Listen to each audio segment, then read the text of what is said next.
Hey guys, मेरा नाम है हैकर हॉल्ट और आज की इस वीडियो में हम लोग कवर करने वाले हैं पिवटिंग अटैक के बारे में।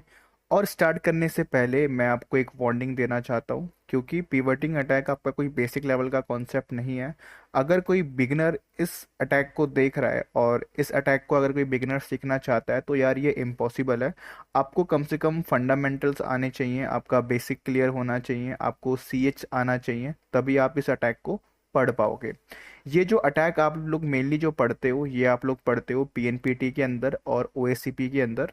तो जो भी है यहाँ पे एडवांस यूज़र जो मेरे को कह रहा था कि सर थोड़ा सा एडवांस टॉपिक को बढ़ाइए, तो उन सभी के लिए मैं आज लेकर आ चुका हूँ पिवटिंग अटैक। अगर आप लोगों को पिवटिंग अटैक पसंद आता है तो इसके ऊपर मैं और भी मेथड्स लेकर आऊँगा। आज जो हम लोग कवर करेंगे वो हम लोग कवर करेंगे कि पिवटिंग अटैक होता क्या है, कैसे हम लोग इसको परफॉर्म करते हैं, और एक प्रैक्टिकल भी हम यहाँ पर देखेंगे इसको और बेहतर समझने के लिए। चलो अब हम प्रैक्टिकली समझते हैं पिवटिंग अटैक को। अभी तक जो मैंने आपको बताया इट्स ओनली ओनली थ्योरी। अब हम प्रैक्टिकल की यहाँ पे बात कर लेते हैं। तो पिवटिंग अटैक परफॉर्म करने के लिए सबसे पहले आपको एक मशीन को कॉम्प्रोमाइज मानना पड़ेगा। ठीक है, अगर आप OSCP दे रहे हो या फिर PNPT दे रहे हो और इन एग्जाम्स के अंदर एक्टिव डायरेक्टरी की एक लैब आती है, उसमें आप क्या करते हो, एक सिस्टम का एक्सेस लेते हो, देन उसके थ्रू अदर, देन अदर। तो जब आप एक्टिव डायरेक्टरी पढ़ रहे होते हो तो वहाँ पे पिवटिंग अटैक आपको यूज़ करना पड़ता है। ठीक है, अब मान के चलो कि यहाँ पे मेरे को एक सिस्टम का एक्सेस मिल चुका है, लाइक SSH एक सिस्टम है, मेरे को उसका एक एक्सेस मिल चुका है। अब उसके हेल्प से मैं बताऊँ क्या करूँगा, उसके हेल्प से मैं अदर सिस्टम्स को कॉम्प्रोमाइज़ करने का कोशिश करूँगा।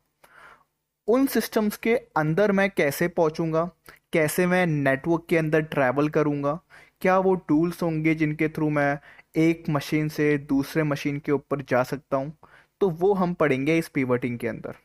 ठीक है, तो पिवटिंग का जो कंडीशन नंबर 1 है वो क्या है कि आपको सबसे पहले एक मशीन का एक्सेस लेना ही लेना पड़ेगा। अगर आप लोगों के पास मशीन का एक्सेस नहीं है देन आप पिवटिंग अटैक वहाँ पे फॉलो नहीं कर सकते। तो यहाँ पे एग्जाम्पल के लिए मैंने यहाँ पे एक मशीन का एक्सेस ले लिया है with the help of SSH port. ठीक है, तो मैंने अभी आपको ये नहीं बताया कि मैंने इसका एक्सेस कैसे लिया, क्योंकि ये आप लोगों को पता है कि अगर आप लोगों ने आज से पहले CTF वगैरह सॉल्व किए होंगे तो आप लोगों को पता है कि मशीन का एक्सेस कैसे लेते हैं, कैसे नहीं लेते हैं। तो मान के चलो कि मेरे को अभी जो है ना वो मेरे को इनिशियल एक्सेस मिल चुका है अभी किसका, सिस्टम का। अब अगर आप लोग एक सिस्टम का इनिशियल एक्सेस ले लेते हो तो उस एक सिस्टम से आप दूसरे सिस्टम को कैसे कॉम्प्रोमाइज करते हो, ये हमें यहाँ पे देखना पड़ेगा।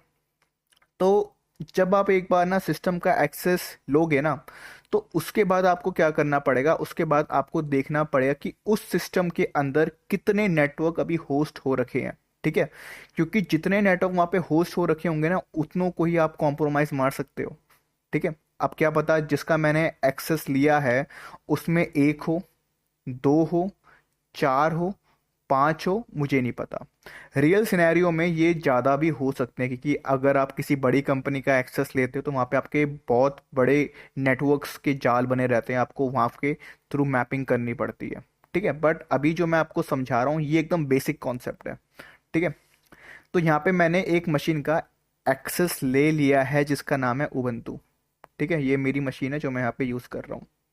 ठीक है, तो यहाँ पे अगर आपको चेक करना है कि इसके ऊपर कितनी मशीन्स और होस्ट हो रखी है, तो उसके लिए हम लोग जो कमांड यूज़ करते हैं वो कमांड होती है ifconfig। तो यहाँ पे हमारे पास बहुत सारे इंटरफेस आ जाएंगे कि इस मशीन के ऊपर कितने और नेटवर्क यहाँ पे कनेक्ट हो रखे हैं। तो यहाँ पे मेरे 3 नेटवर्क आपको दिख रहे होंगे। पहले है ENS 192, दूसरा है ENS 224 और तीसरा है LO इंटरफेस। आपका क्या होता है, ये हमारा लूप बैक IP होता है, जो मतलब सभी सिस्टम में सेम ही होता है, 127.0.0.1। तो इसका हमें काम नहीं है, हमें काम ऊपर की दो इंटरफेसेस का है।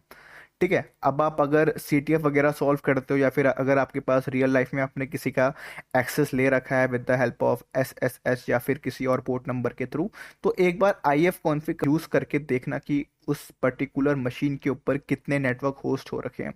तो मेरे यहाँ पे दो हो रखे हैं। पहला कौन सा है, जो मैंने एक्सेस लिया है जिस सिस्टम का, वो वाला एक आईपी हमारे पास 10.129.282.64, एक तो ये है मेरे पास। बट दूसरा वाला जो सिस्टम है मेरे पास वो कौन सा है, 172.16.5.129 है। ठीक है, ये हमारा आईपी एड्रेस है। तो ऊपर वाले का मेरे पास एक्सेस पहले से है, बट अब मैं क्या करूंगा, अब मैं इस एक मशीन के थ्रू ये दूसरी वाली जो हमारी आईपी है ना 172 वाली, इसको मैं यहाँ पे हैक करने वाला हूँ। ठीक है, या फिर मैं इसको कॉम्प्रोमाइज करने वाला हूँ। देखो, अगर मैं अगर मैं यहाँ बैठ करके इसको करता हूँ पिंग, अगर मैं इस आईपी को 172.16.5.129 को अगर मैं अपनी मशीन में जाकर पिंग करता हूं, तो ये पिंग नहीं होगी। क्यों? क्योंकि मेरे पास जो नेटवर्क है वो अलग नेटवर्क है और ये वाला नेटवर्क अलग है, ये एक प्राइवेट एरिया नेटवर्क है। तो इसको मैं अपनी मशीन पे पिंग नहीं करवा सकता। ठीक है, बट इसी आईपी को मैं इसी मशीन में पिंग करवा सकता हूं, जो कि मैंने आपको यहाँ पे प्रैक्टिकली दिखा दिया है। मेरे मशीन में ये पिंग नहीं हो रही है, क्यों? क्योंकि डिफरेंट नेटवर्क है। बट इसके मशीन में ये पिंग हो रही है, क्यों? क्योंकि ये इस पे लोकेटेड है, इसीलिए। अब मैं चाहता हूं ना कि इस आईपी को मैं अपने सिस्टम पे पिंग करवा सकूं, क्योंकि यार पिंग से क्या होगा, पिंग से आपको हेल्प मिलेगा कि ये जो आईपी ऑनलाइन है या फिर नहीं है। अगर आपको बेसिक वगैरह आता है तो आप मेरी बात समझ रहे होंगे। ठीक है, बट जो लोग यहाँ पे न्यू हैं उनके लिए थोड़ा ये कॉम्प्लिकेटेड हो सकता है। ठीक है, पहले ही कह देता हूँ ये बड़ा कॉम्प्लिकेटेड अटैक है अगर आप एक बिगिनर हो तो। ठीक है, तो इसके लिए मैं यूज करूंगा यहाँ पे प्रॉक्सी चेन का। आगे मैं आपको बताऊंगा, पहले आप ये समझ लो कि ये होता क्या है पिवटिंग अटैक। ठीक है, अब मैं क्या करूंगा, अब एक मशीन का मेरे पास एक्सेस पहले से पड़ा हुआ है, अब उसके हेल्प से मैं दूसरी वाली मशीन को कॉम्प्रोमाइज करूंगा 172.16.5.129 वाली आईपी को।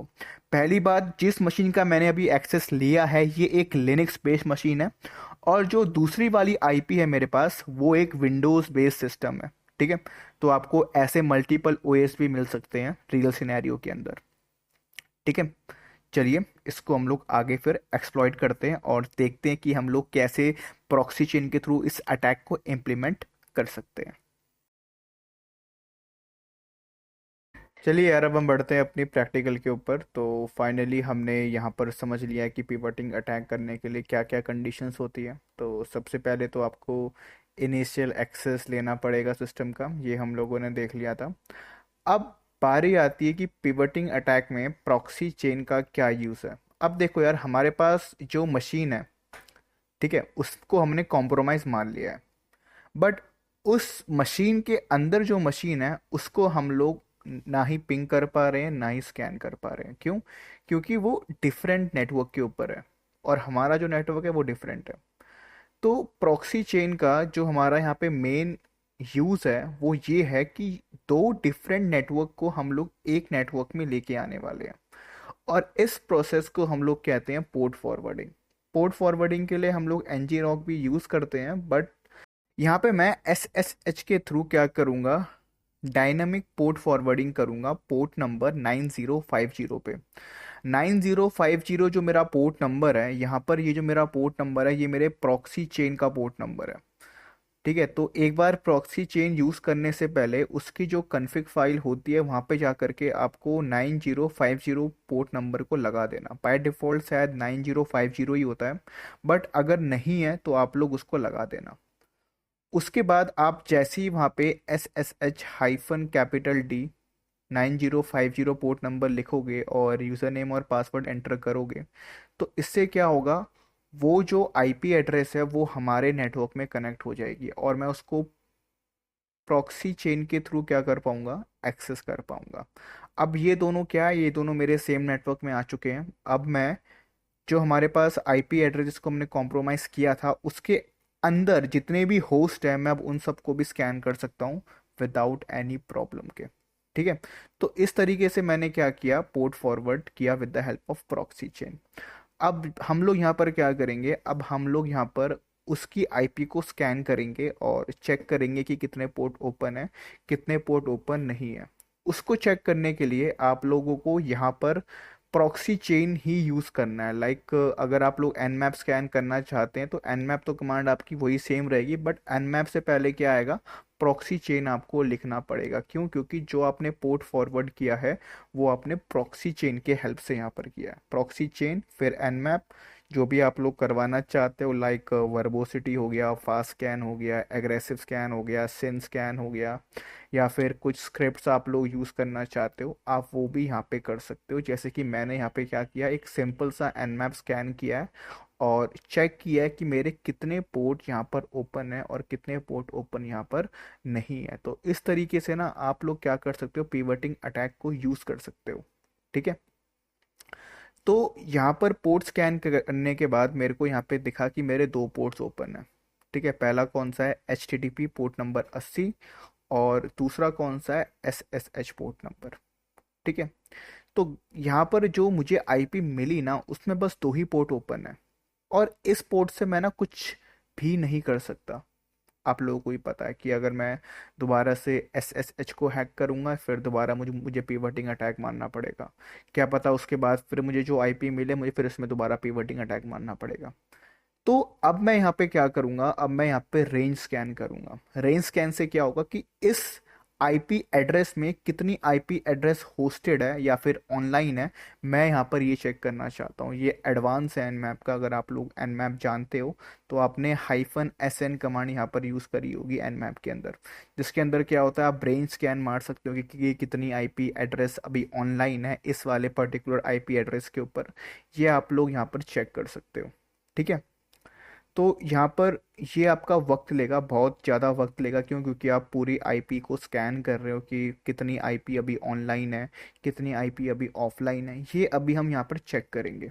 ठीक है। उसके बाद जो भी आपके पास रिजल्ट आएगा उसको आप वन बाय वन nmap से स्कैन करोगे। तो अभी तक हम लोगों ने किया क्या, अभी तक हम लोगों ने जो हमारे पास आईपी एड्रेस आई थी उसका हमने रेंज स्कैन किया और चेक किया कि वहाँ पे सारे यूज़र्स क्या है, ऑनलाइन है।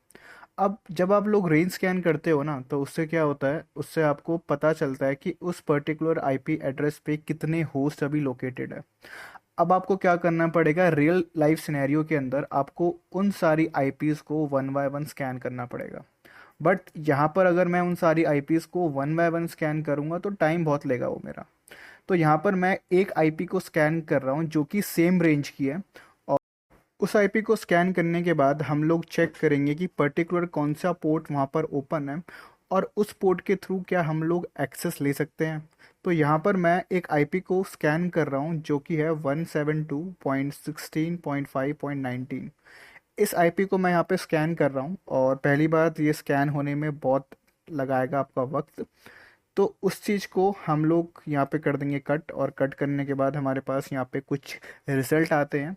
फॉर एग्ज़ाम्पल सबसे पहले अगर हम इसके रिज़ल्ट को देखें तो यहाँ पर हमें देखने को मिल रहा है कि ये जो हमारी आईपी एड्रेस है ये किसकी है, विंडोज़ सर्वर की आईपी एड्रेस है।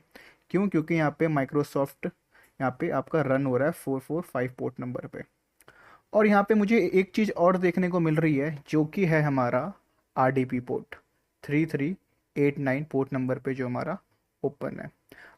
तो एज अ अटैकर पर्सपेक्टिव हमें यहाँ पे देखने को मिल रहा है कि हमारा RDP पोर्ट क्या है, इनेबल है। जिस आईपी को हम लोगों ने अभी स्कैन किया उसमें क्या है, RDP पोर्ट इनेबल है। तो एज अ अटैकर पर्सपेक्टिव अगर मेरे को इस RDP पोर्ट का यूज़र नेम और पासवर्ड अगर मिल जाता है तो मैं इसके जो है वेब सर्वर को रिमोटली यहाँ पे एक्सेस कर सकता हूँ। सो मेरे केस में मेरे पास यहाँ पे अवेलेबल है इसका आईडी और पासवर्ड, और इसको मैं यूज़ कर पा रहा हूँ with the help of xfree RDP। एक टूल आता है हमारे पास, आपके काली लिनक्स में बिल्ट इन रहेगा। आप इसके थ्रू अगर आपके पास जेन्युइन यूज़र नेम और पासवर्ड है इस पर्टिकुलर का, तो आप इसको एक्सेस कर सकते हो।